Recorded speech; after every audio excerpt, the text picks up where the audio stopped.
morning and welcome to News on the Hour. I'm Shreya Upadhyay, and in the next 60 minutes we'll get you the latest updates from poll-bound states.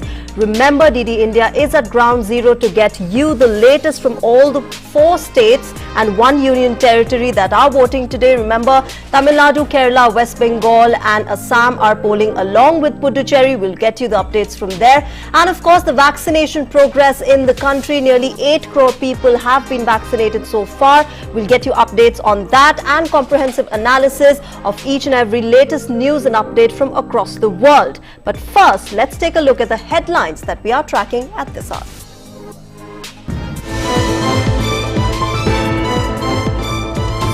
Polling underway for single-phase assembly elections in Tamil Nadu, Kerala, Puducherry and the third phase of Assam and West Bengal polls.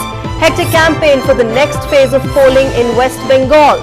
Prime Minister Narendra Modi to address election rallies at the Rash Mela ground in Cooch Behar and at Dumurjola in Howrah in West Bengal. Centre rushes 50 high-level public health teams to Maharashtra, Chhattisgarh and Punjab for COVID-19 control and containment measures. Union Health Minister to meet Chief Ministers of 11 worst affected states today. Mega awareness drive to be launched today to drive home the message of masking up, hand washing and social distancing to tackle COVID-19. Prime Minister Narendra Modi to hold virtual meet with Chief Ministers on the 8th of April over the resurgent coronavirus pandemic. Russian Foreign Minister Sergei Lavrov to hold talks with External Affairs Minister Dr. Jaishankar today to prepare grounds for the annual India-Russia summit. Host of other issues also on the cards. Vice President Venkaiah Naidu to be the chief guest at the concluding ceremony of the 25-day-long ceremonial Dhandi March being organized as part of the Azadi Ka Amrit Mahotsav 2021 at Dhandi. United States and Iran to hold indirect talks in Vienna as part of a wider effort to revive the nuclear deal between Tehran and global powers. Talks to be held nearly 3 years after former US President Donald Trump pulled out of the US deal. Mixed response across Europe with France tightening curbs, Greece, Portugal ease restrictions. UK also likely to announce the opening up of businesses.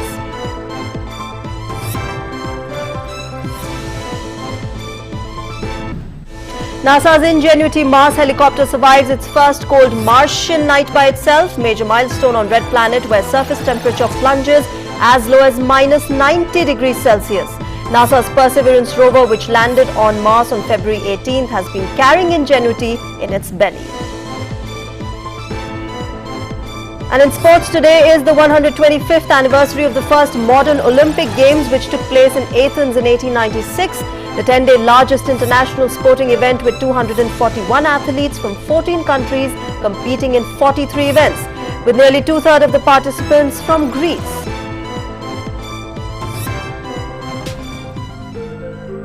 And first, we bring you the news from poll-bound states and union territory. Remember, polling is underway in 4 states of Tamil Nadu, Kerala, Assam, West Bengal and the union territory of Puducherry. In Assam, 337 candidates, including 25 women, are in the fray for the 40 assembly constituencies spread over 12 districts in the third and the final phase. In West Bengal, 205 candidates, including 13 women, are vying for 31 seats in 3 districts during the third phase. Now, the state is witnessing an 8-phase election. Meanwhile, in Kerala, 957 candidates, including 123 women, are vying for the 140 assembly seats spread over 14 districts during the single phase. In Tamil Nadu, a total of 3,998 candidates, including 411 women, are vying for the 234 assembly seats spread over 37 districts during the single phase.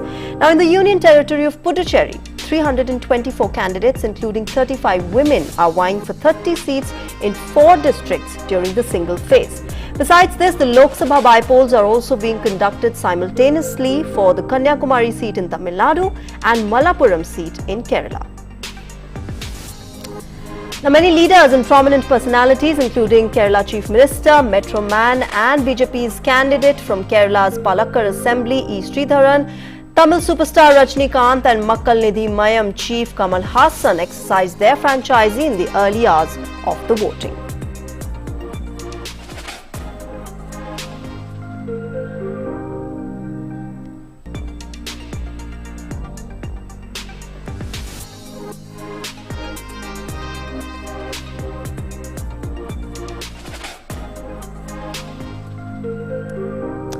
All right, my colleague Philip Matthew is joining us from Tamil Nadu. He has been tracking all the updates of the election. He is joining us from Edappadi. Philip, good morning. Philip, good morning. We are given to understand that the polling is, of course, underway and the people are coming out in large numbers. What is the latest there?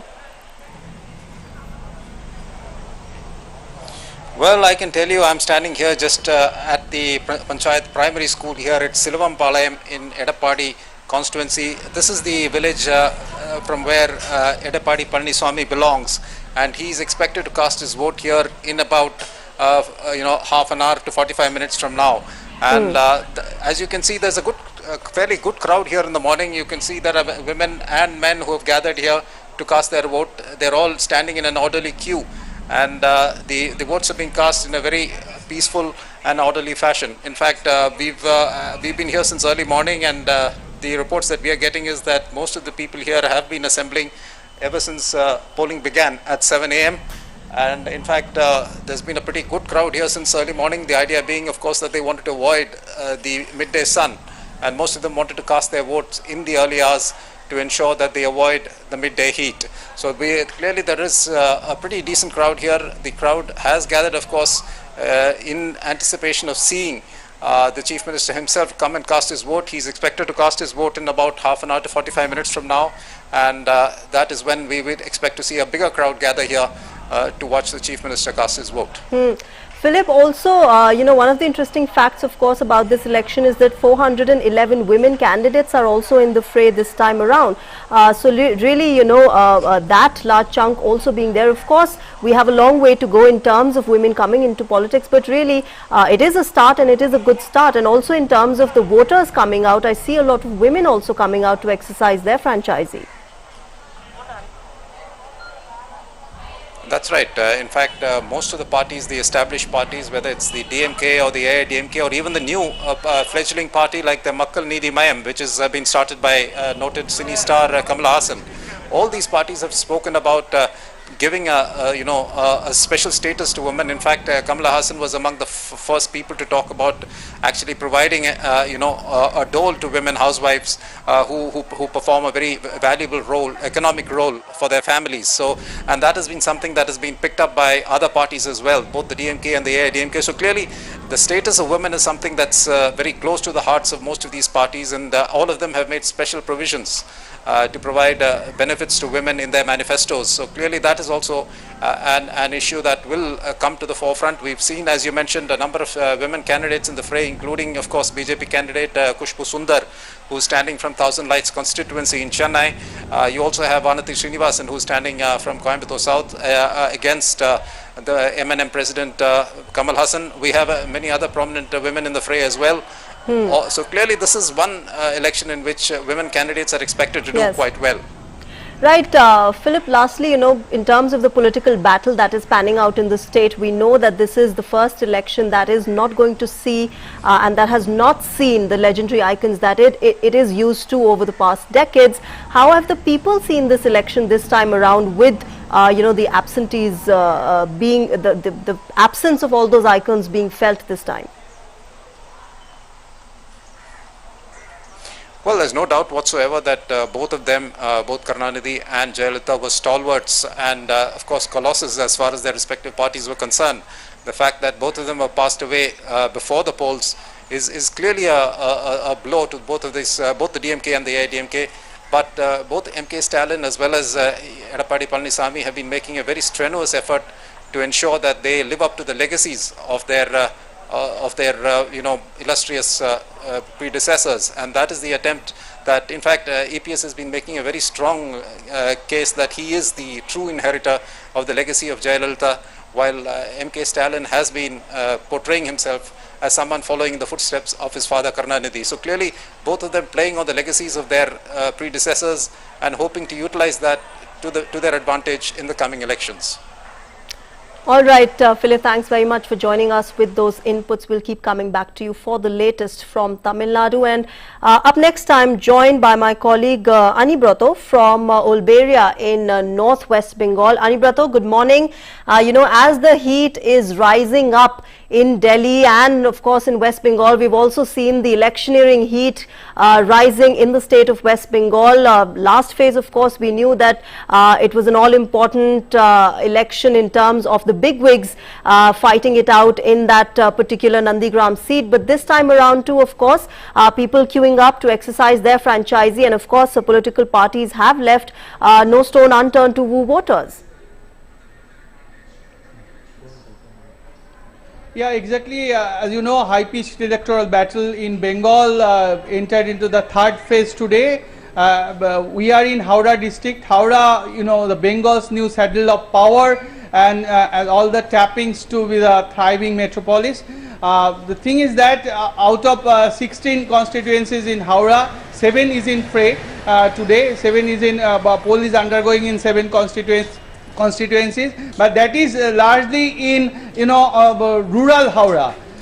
The thing is that as we see that the poll started right at 7 a.m. and 3 hours rolled by. Meanwhile, we are standing at a school, Kalinagar High School. Here we find that in our backdrop only a single booth is there, and voters join in the line since early morning, and meanwhile 30% turnout has been recorded.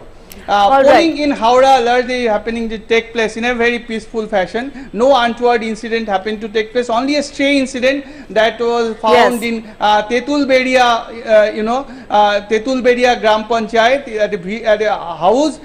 2 EVM machines was found unattended, and thereafter the police came and arrested the owner of the house, and thereafter they recovered these 2 EVM machines and took it. Anibrato, in fact. Spot. Anibrato, in fact, I was coming to the security situation too, because last time we did see incidents of violence being, panning out in the state in the second phase of election. But this time around, you say that, apart from some minor incident, there hasn't been any really, major incident of violence. But apart from this, we all know that these elections are happening in times of corona. In terms of that, in terms of, the guidelines being followed and the security apparatus that has been set up for smooth electioneering there in the state, what is the latest on that? Yes, as you know, polling is happening to take place here amidst the unprecedented security. Actually, people here in Bengal didn't ever witness such unprecedented security, because every booth is being manned by the Central Force Jawans, and they are in front of the gate, and even we find that they are guarding the booth inside. The thing is that, it's certainly a very predominant problem that is largely arising once again, that is the corona is rising, and all precautionary measures have been taken into account, but voters are, they take it as a very festive, occasion, and they largely take part, and more than, in this phase, more than 750,000 voters alone in Howrah districts are, voters are there in Howrah districts. So as we are saying that Howrah is largely as the it is being defined at a strategically very defined place, because in this election is the third phase election. 31 seats is where the polling is taking place, but the thing is that they find that the Trinamool Congress has has got their impregnable presence here in all these 31 constituencies. Even in the we found in the last assembly election, Trinamool has got 29 out of these 31. But recently, as we find since 2019, saffron surge we have find, and BJP captured 18 seats out of 42 Lok Sabha seats. Thereafter, the main fight is between Trinamool Congress and BJP, but Sangyukta Morcha, which is aligned with Congress and left and Indian Secular Front, they are also very much in the contest. So All it's right. largely to be seen, but so far as we find, no untoward incident as such happened to take place in Howrah district. Okay. Polling is happening to take place in a very peaceful manner. So, All right, Anbrato, thanks very much for joining us with those inputs from West Bengal, and a festival. It is, of course, a festival of democracy. And right now, I'm joined by Mridu Smita from East Guwahati in Assam. Remember, Assam has gone into its third and final phase of polling today. Let's go across to Madhu Smita, who's getting us the latest from Assam. Madhu Smita, good morning. So, really Assam taking to its final phase today, the third and the final phase of polling. What's the latest ground situation? Have people come out and and to exercise their franchisee? Good morning, Sheetal. Yes, of course, since this is the final phase of the Assam Assembly elections that is undergoing since early morning, yes, people are quite enthusiastically coming towards the polling booths to cast their votes. Although the voting actually started from 7 a.m., but we could see people queuing up since early, like maybe around 5 o'clock early morning, and they were because of the corona protocol that has been followed in every polling booth. They are being thoroughly checked, given masks, then sanitization. Everything is given properly by the presiding officers and the people who are actually looking after such things. Even the security personnel who are deployed in every polling booth, they are also helping out the senior citizens who could not walk. For them, in all the polling stations, they are being also helped by them, and particularly they are given wheelchairs to carry out towards the polling booth. And yes, definitely people are queuing up here, and the number of people are gearing up as today is a very because since few days there has been rain, but today since early morning they have been a sunny day. So because this is the final phase that is happening in Assam, and especially in Guwahati, I am right now at the East Guwahati constituency, where at a college where people have come out for voting, and we could also see first-time voters who who had casted their vote, and they are quite enthusiastic to cast their vote, and they were quite happy with the various initiatives that had been taken by the Election Commission and looking after the protocol, because this is a very critical situation, because already the country is undergoing the wave of corona again, and we have to also undergo such protocol and maintaining social distancing and casting their votes. Then yes, of course, perspective of the security in that case, in this final stage, final phase, the number of companies that have been deployed are more than 360 companies have been deployed, and this is the largest number because in the first and second phase there were also security personnel that would be deployed, but in this final stage the number has been increased, and it is the maximum number, so that no untoward incidents could happen. And especially as I am covering the Guwahati metro particularly, where there are 4 LSEs which are under the Guwahati Kamrup metro. Here there is so far the poll percentage till 9 a.m. was so far 18%, the number of as informed by the Election Commission. And it seems that because in the previous phases, in the first phase, the poll percentage was quite around 85%. Then even on the during the second phase, it was almost again 80%. It was 79.53%. So it seems that in this final stage there will be more poll percentage, because in Guwahati only there are the number of voters that are the electorate's number is 11.5 lakh. In that case, the numbers are quite huge, and in that case, the casting of the vote, yes, as you said, we are celebrating democracy, and this is what the electorates and they could cast a vote and select the particular candidates to represent a particular government, Sheetal. All right, Madhusmita, thanks very much for joining us with the latest from Assam. And now I'm going to go across to my colleague Abhishek Jha, who's joining us from Kanyakumari. Abhishek, good morning. So Tamil Nadu, of course, is going to polls, and we know that it's an all-important poll in terms of the fact that it is the voters who are going to decide the fate of all those political parties who have been trying to woo them all these months.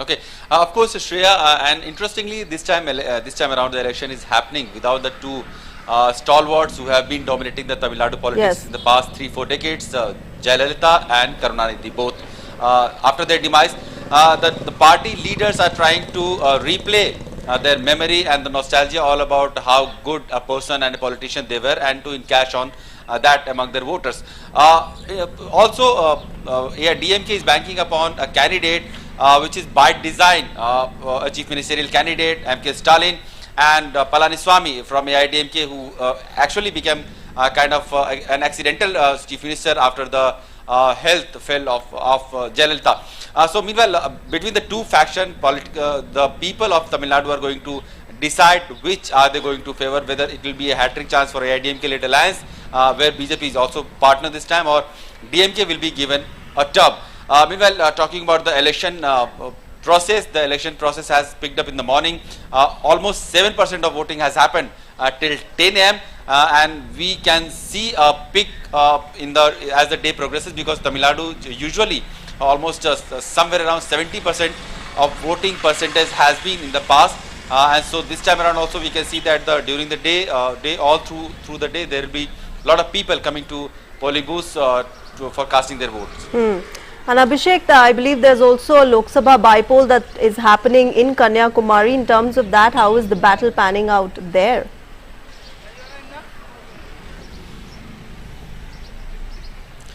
Of course, this whole Kanyakumari, constituency has two candidates. One is for Legislative Assembly, and another is for Parliament Lok Sabha, which was the seat was vacant after the demise of Congress parliamentarian Vasant Kumar, who died out of corona last year, and this time around his son Vasanta Vijay Kumar is fighting the election from Congress party. From BJP, Pon Radhakrishnan is fighting this election. So again, Prime Minister has done a rally at this parliamentary seat, because this seat is not only, this is a kind of prestigious issue also for a party like BJP, which has a presence almost in every state across the country, and not in Tamil Nadu. And if it manages to win this election, it can actually claim that from Kashmir to Kanyakumari it has its parliamentarians. So that is one prestige point. Congress is also trying to do everything it can to retain the seat that was till last year, that was being held by Vasant Kumar himself. Meanwhile, we'll have to see how the voters are going to decide, because this time around voters are actually very busy.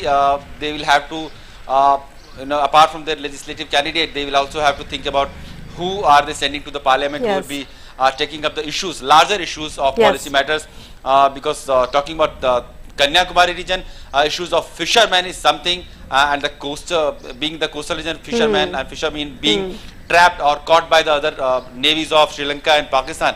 These are also major issues, and this can only be solved through the central government's initiatives. So this is also one of the kind of issues that people are trying to seek an answer from their representatives in this ongoing election. All right, Abhishek, thanks very much for joining us with those inputs from Kanyakumari. We'll keep coming back to you for the latest from the state. All right, meanwhile, campaigning for the next phase of assembly election in West Bengal reached its feverish peak. Leaders and star campaigners from various parties are holding rallies to garner support in favor of their candidates. Prime Minister Narendra Modi will address election rallies in Cooch Behar and at Dumurjola in Howrah for the next phase of polls in West Bengal.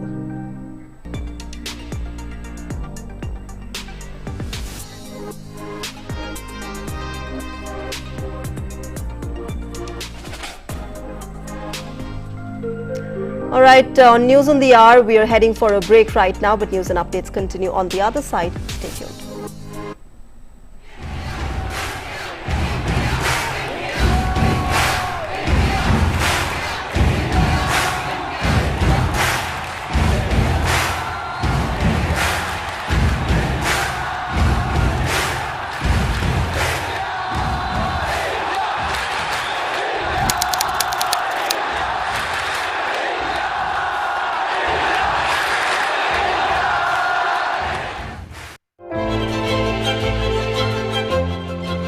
Kitchen waste, green waste, dried leaves from the garden, which are a source of carbon. The money we received from the government added to our savings all went into the rice mill. I was into athletics before going in for judo, which really attracted me. It is a wonderful sport for girls and very beneficial.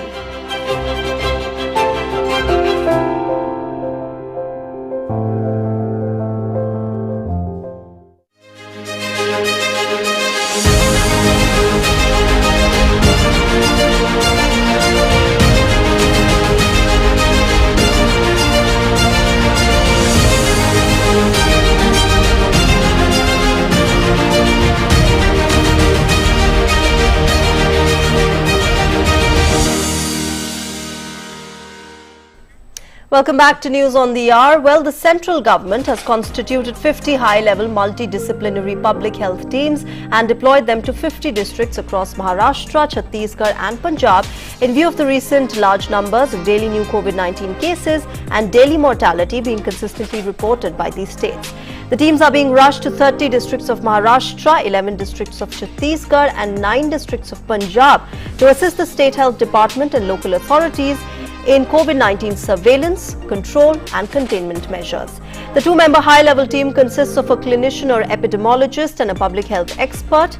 The teams will visit the states immediately and monitor the overall implementation of COVID-19 management, especially in testing, including surveillance and containment operations, COVID-appropriate behavior and its enforcement, availability of hospital beds, sufficient logistics, including ambulances, ventilators and medical oxygen, and, of course, COVID-19 vaccination progress. 3 senior officers from the Government of India have been appointed as nodal officers for the 3 states of Maharashtra, Chhattisgarh and Punjab. The high-level teams will report to and coordinate with the nodal officers for the 3 states.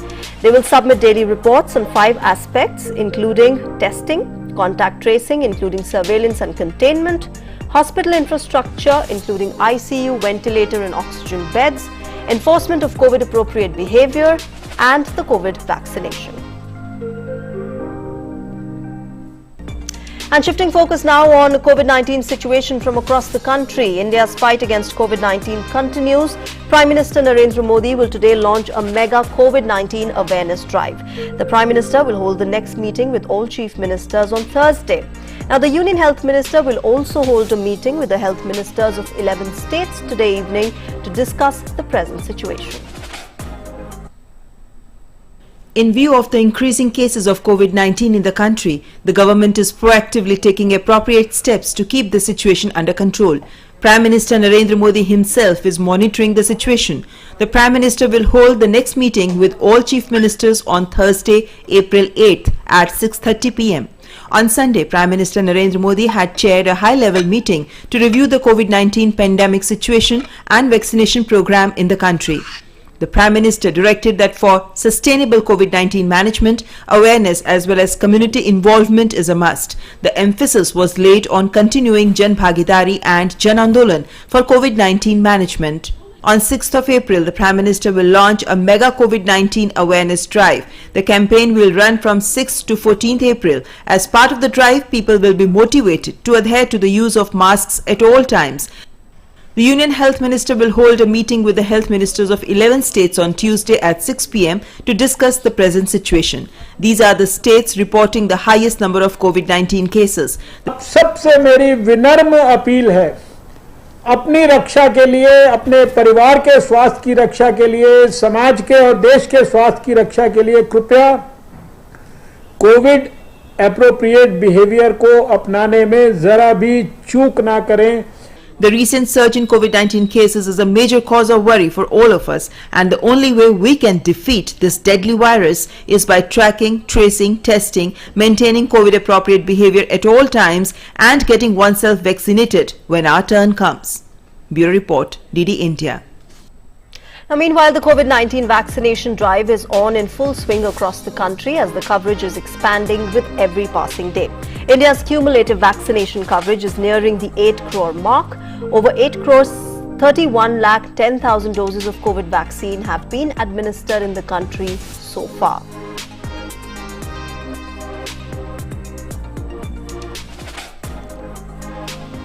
India's total active caseload has meanwhile reached 7,88,223. It now comprises 5.89% of the country's total positive cases. 5 states, including Maharashtra, Karnataka, Chhattisgarh, Kerala and Punjab, cumulatively account for 75.88% of the total active cases in the country. 8 states, including Maharashtra, Chhattisgarh, Karnataka, Uttar Pradesh, Delhi, Tamil Nadu, Madhya Pradesh and Punjab have shown a steep rise in the COVID daily new cases. 81.9% of the new cases are reported from these 8 states. Now, India's cumulative recoveries stand at 1,17,32,279. The national recovery rate is 92.8%. Meanwhile, the centre on Monday wrote to the Delhi government flagging instances of some private hospitals registering non-eligible people for vaccinations. The Union Health Ministry has written to the Principal Secretary Health in New Delhi on irregularities in the identification of the COVID vaccination beneficiaries below the age of 45 years by some private COVID vaccination centres. In a letter to the Principal Health Secretary, the centre said, the vaccination exercise as a tool to protect the most vulnerable population groups in the country from COVID-19 continues to be regularly reviewed and monitored at the highest level. The Delhi administration has been asked to immediately issue a show-cause notice to all the hospitals regarding such wrong practices and seek a written explanation from them within the next 48 hours. Now, as per provisions of the ongoing COVID-19 vaccination drive, citizens above 45 years of age are being vaccinated along with healthcare workers and frontline workers above the age of 18 years as per the recommendations of NEGVAC. Now, the Delhi government has meanwhile increased the operational time of COVID-19 vaccination centres in the city from today. 1/3 of these centres in the national capital will be operational round the clock. Earlier, all vaccination centres in the city used to work from 9 a.m. till 9 p.m. Now, 1/3 of them will remain open from 9 p.m. till 9 a.m. The Delhi Health Department has issued an order in this regard, saying that the decision has been taken to accelerate the pace of COVID vaccination.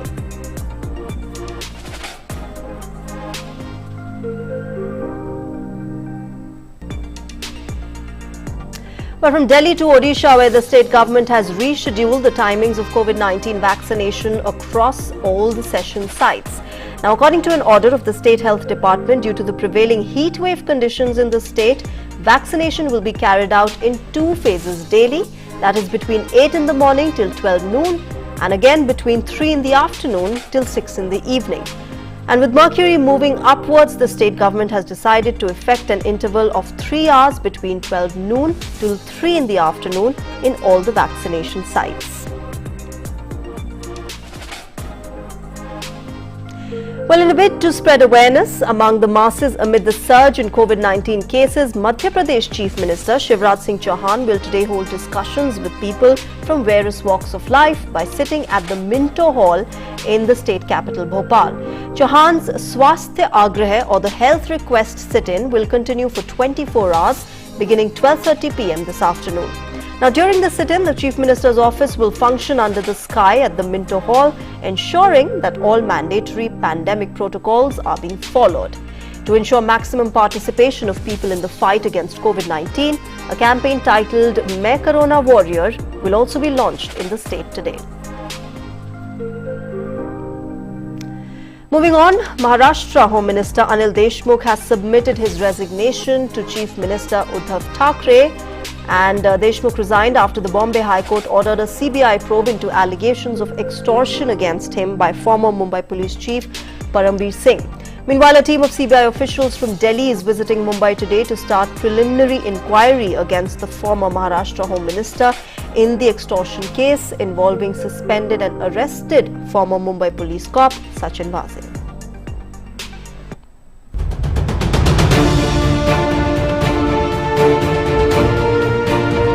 Maharashtra Home Minister Anil Deshmukh facing the fallout of the plea filed by former Mumbai Police Commissioner Parambir Singh. Deshmukh's resignation comes after the Bombay High Court ordered a CBI probe following Parambir's plea that has left the Maha Vikas Aghadi government in a tight spot since March 25th. After Anil Deshmukh tendered his resignation to Chief Minister Uddhav Thackeray, the NCP has asked the Chief Minister to accept it.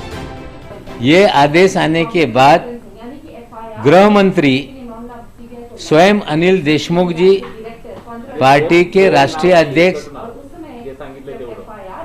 Pawar साहब से जाके मिले।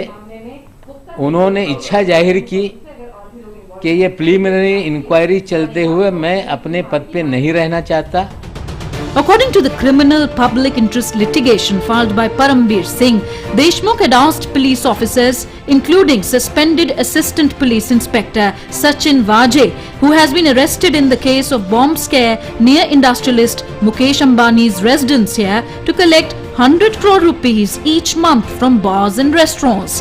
While hearing the petition, the court ruled that Anil Deshmukh is the Home Minister and no impartial probe can be done by the police. Within 15 days, CBI ने preliminary inquiry करनी है director ने. Meanwhile, the BJP has raised questions over the alarming silence of Chief Minister Uddhav Thackeray over the whole issue. हम भी जानते हैं कि शरद पवार के इशारे पर ही वो इस्तीफा देते या न देते हैं, लेकिन हमारे उद्धव ठाकरे जी कब बोलेंगे? उनकी खामोशी कई सवाल खड़े कर रही है। सचिन वाजे की कहानी कहां तक जाएगी ये तो एनआईए बताएगी, लेकिन उसकी परत दर परत रोज खुल रही है। गृह मंत्री का ये इस्तीफा बहुत पहले आना चाहिए था। जिस समय इस प्रकार के आरोप लगे, फिर पूर्व पुलिस कमिश्नर का पत्र आया, पूर्व कमिश्नर इंटेलिजेंस का रिपोर्ट खुला हुआ, इसमें से किस प्रकार से सरकार में रैकेट चल रहा है, ये सारी चीजें बाहर आई। वाजे इनके इन्वेस्टिगेशन में जो जो चीजें बाहर आई वो आश्चर्यचकित करने वाली थी। सारी चीजों में मुख्यमंत्री जी मौन रहे। The growing trouble for the MVA seems to be touching the heights of Antillia.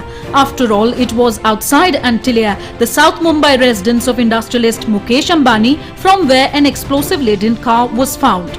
The owner of the car was found dead under mysterious circumstances a few days later. Assistant Police Inspector of the Mumbai Police, Sachin Vajay, was involved in the bomb scare investigation. When the case was handed over to the CBI, Sachin Vajay was suspended. Following this, Mumbai Police Commissioner Parambir Singh was transferred by the state government. NCP Supremo Sharad Pawar had also backed Anil Deshmukh then. Seeing all this, Parambir Singh had approached the Bombay High Court, questioning Deshmukh's role as the Home Minister. Bureau Report, DD India. And right now on News on the Hour, we're heading for a break. We'll be back in a short while. To Rising India, India's voice on global platforms. Latest news from India and around the world. In-depth analysis of global headlines. Watch DD India in your country. Available for downlink in Middle East countries. STTV broadcast is available through the satellite GSAT 17 at 93.5 degrees east. HDTV broadcast is available through the satellite GSAT 10 at 83 degrees east. For technical details, scan here. Switch to DD India now. The changing world of news. Headlines that you wake up to. News that shapes your day. Stories that matter to you. The latest and most accurate updates. A fresh start to a new day. The Breakfast News, Monday to Friday, 8 a.m. on DD India. Welcome back. An important round of discussion between India and Russia will take place today between the visiting Russian Foreign Minister Sergei Lavrov and External Affairs Minister Dr. S. Jaishankar. Now, according to a statement by the Russian Embassy in India during the visit, Sergei Lavrov will discuss topical issues of bilateral relations with an emphasis on the forthcoming high and highest level meetings as well as implementation of outcomes of the 20th Russia-India Summit held on the 4th and 5th of September in 2019 in Vladivostok. The heads of the foreign ministries of Russia and India will exchange views on vital issues of the international and regional agenda, including interaction in United Nations, the SCO and BRICS, which is chaired by India this year, as well as the RIC. An important set of topics related to the situation in the Asia-Pacific region and Afghanistan will also be discussed. Now remember, Lavrov arrived in New Delhi for his official two-day visit yesterday. Alright, in other news, the Bharatiya Janata Party is celebrating its foundation day today. Prime Minister Narendra Modi will address the party workers through a video conference on the occasion. BJP President Jagat Prakash Nadda will also deliver his address. Various events will be organized at all booths by the party across the country to mark the occasion. BJP workers will also hold discussions about the policy of the party and the various welfare schemes of the Narendra Modi government. And news now from the historic Dhandi March. Vice President Venkaiah Naidu will be the chief guest at the function to mark the conclusion of the 25-day-long Dhandi Yatra in Gujarat today. The foot march was flagged off from the Sabarmati Ashram in Ahmedabad on the 12th of March by Prime Minister Narendra Modi to mark the 75 years of India's independence under the Azadi Ka Amrit Mahotsav initiative.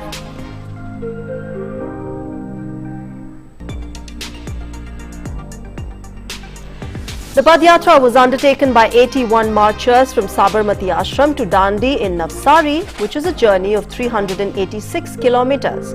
The Dandi Yatra was undertaken by Mahatma Gandhi on the 12th of March in 1938 to challenge the salt tax imposed by the British occupiers. The Dandi March is considered a defining movement in the Indian independence struggle, after which the entire nation stood behind Mahatma Gandhi against the British government.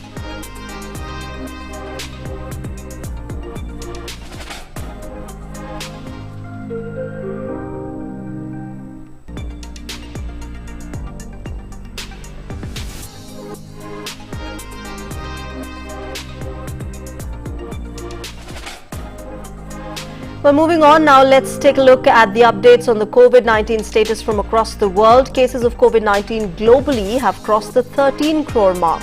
More than 13 crore 24 lakh people worldwide have contracted COVID-19 so far, while over 10 crore 67 lakh have recovered from the virus.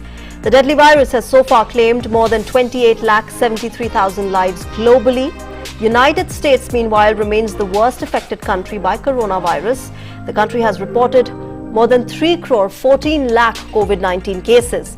Over 5 lakh 69,000 fatalities have been reported in United States so far. Greece has meanwhile announced that it will be extending restrictions on domestic flights until 12th of April, whereas restrictions on international flights will remain in place till 19th of April. The announcement comes in the wake of surging cases of new COVID-19 variants across the world. As per the restrictions, all those flying to Greece must have a negative PCR test report, which they had undergone 72 hours before arrival, and will also have to undergo random testing for COVID-19. Now, all foreign travellers are quarantined for 7 days. Most flights from non-European Union member states are banned, with the exception of 10 countries, including Britain. Now, for domestic flights, only essential travel is permitted.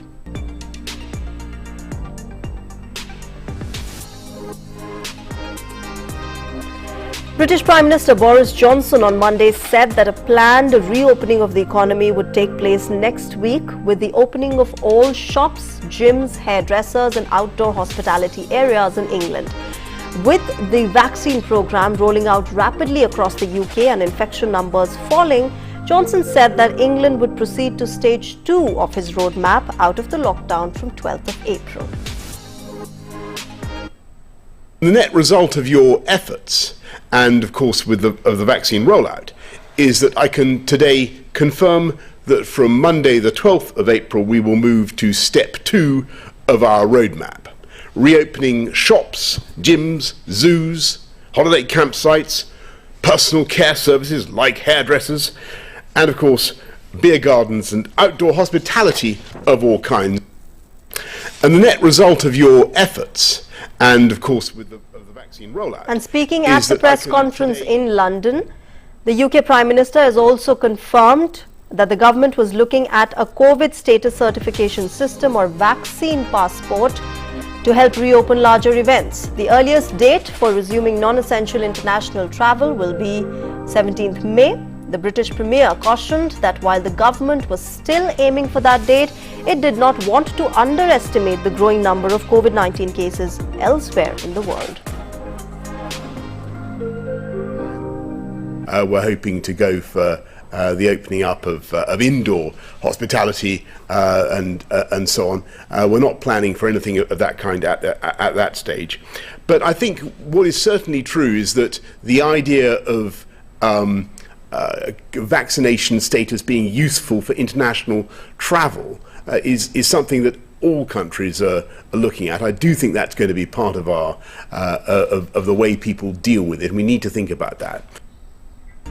Cafe and restaurant esplanades reopened in Portugal on Monday with a maximum of 4 people allowed to sit together as the southern European country continues to ease more of its pandemic lockdown restrictions. Museums and national monuments, small street side stores and gyms opened their doors again too, though there are some limits on the capacity. Some individual sports such as surfing are also allowed, making use of the warm weather. Beachgoers rushed for a dive in the Atlantic. On Monday, children up to 15 years of age returned to classes for the first time since the lockdown came into force in January, when Portugal was the worst hit country in the world by size of its population. Mainland Portugal's 14-day incidence rate of COVID-19 cases per 1 lakh people has fallen to 63. At the end of January, it was 1,628.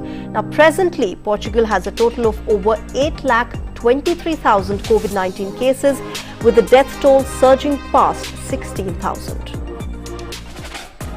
And from Portugal to Germany, where according to Health Minister Jens Spahn, the country will have immunized 20% of its population against the novel coronavirus by the beginning of May. Germany has seen a rise in infections as it lags Britain, Israel and United States in the pace of vaccinations.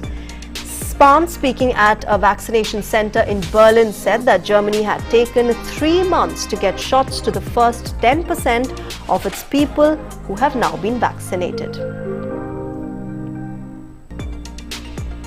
Meanwhile, hundreds of demonstrators gathered in the German capital on Easter Monday to protest the coronavirus measures imposed to help curb a third wave of the pandemic. Some 300 people rallied at Berlin's Brandenburg Gate to criticize the restrictions that they believe infringe their rights.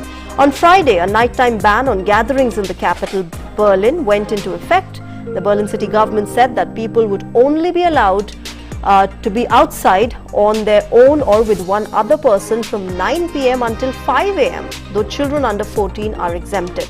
Now, this will be the first limited curfew imposed in Berlin since the pandemic began a year ago. The city of Hamburg has also restricted nighttime outings, with supermarkets and takeaways shut from 9 p.m.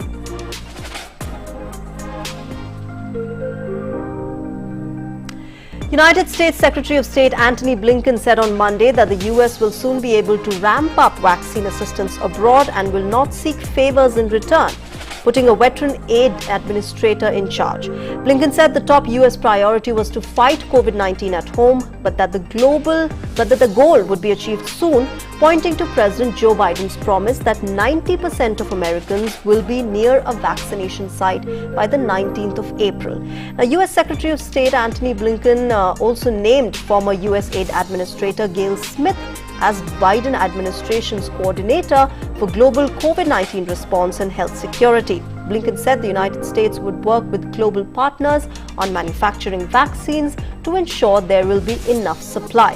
Now, Blinken also said that with growing desperation because of the scope and scale of their COVID emergencies, the US is moving as fast as possible.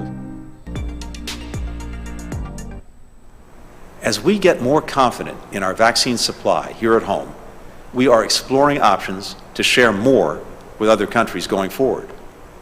We believe that we'll be in a position to do much more on this front. I know that many countries are asking for the United States to do more, some with growing desperation because of the scope and scale of their COVID emergencies. We hear you, and I promise we're moving as fast as possible. All right, White House Press Secretary Jen Psaki said on Monday that the administration will continue to ensure coronavirus vaccine is equitably distributed in Florida amid media reports of improper distribution in the state. Psaki said the White House has been monitoring the situation and it has found 17% of Florida's population is African American, but less than 7% of the vaccinations have gone to African Americans. Florida Governor Ron DeSantis has been accused of funneling coronavirus vaccines to rich communities and privatize the vaccine rollout to benefit campaign donors, while many minorities in the state have struggled to obtain access to the shot. DeSantis has called those allegations wrong. US President Joe Biden, meanwhile, has told US states to make all US adults eligible for a coronavirus vaccine by the 1st of May. 17% of Florida's population is African American, but less than 7% of vaccinations have gone to African Americans in the state. That's one of the reasons that we opened 4 FEMA sites in Miami, Tampa, Jacksonville, and Orlando. And these sites disproportionately serve communities of color. So we've been closely watching this data and these statistics as we would in any state across the country, and we took these specific actions for that purpose. We are not going to hurt the people of Florida just because of the steps or actions of leadership, and we will continue to take actions to ensure that the vaccine is equitably distributed. Well, California is on the precipice of administering 4 million COVID-19 vaccine doses in its most disadvantaged areas, a hurdle that, when cleared, would trigger a rewrite of the state's reopening blueprint to make it easier for counties to more widely reopen businesses and other public spaces. State's data show that as of Monday, providers had doled out 3.93 million doses in the targeted communities, which fall within the lowest quartile of a socio-economic measurement tool called the California Healthy Places Index. Now, on reaching 4 million doses, California will relax one of the metrics that is necessary for counties to progress into the lower tiers of its 4-rung reopening roadmap.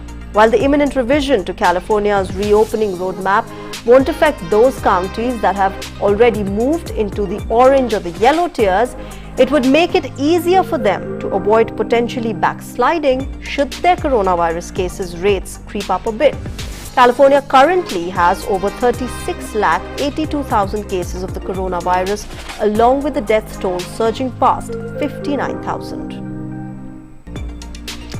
Now, the family of Britain's Captain Tom Moore, the World War II veteran who lifted the nation's spirits during the pandemic, are calling for people to come together and raise funds for charity on what would have been his 101st birthday. Moore struck a chord with lockdown Britain and made headlines around the world by walking around his garden with the help of a frame to raise $53 million for the National Health Service. His death in February drew condolences from Queen Elizabeth, Prime Minister Boris Johnson, and Joe Biden's White House. Now, 1 year on from that day he started his walk, his family are inviting people around the world to come up with a challenge around the number 100 and complete it over the April 30th till May 3rd timeline bank holiday weekend, marking Moore's birthday.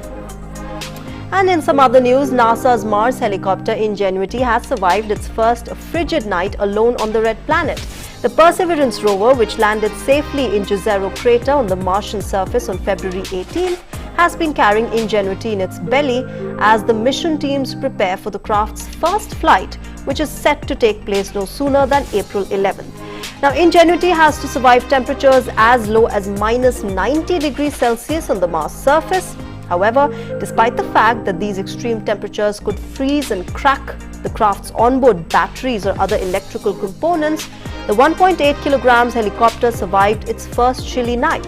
There are still a number of tasks that the mission team will have to accomplish before Ingenuity is ready to fly. And after that, let's switch to sports. Well, today is the 125th anniversary of the first modern Olympic Games, which took place in Athens in 1896. The 10-day event was the largest international sporting event with some 241 athletes from 14 countries competing in 43 events. Now, approximately two-thirds of the participants were from Greece. American James Connolly became the first Olympic champion of the modern games, winning the triple jump. The ancient Olympic Games were held between 776 BC and 393 AD in Olympia. And after more than 15 centuries, Baron Pierre de Coubertin of France, known as the founder of the modern Olympics, proposed to revive the Olympic Games. In 1894, an agreement was reached at the International Paris Congress for the re-establishment of the Olympics to host the Games in Greece, which is of course the birthplace of Olympism. The Tokyo 2020 Olympics delayed by a year because of the COVID-19 pandemic. Now they are set to run from July 23rd till August 8th, and the Paralympics are to be held from August 24th to September 5th.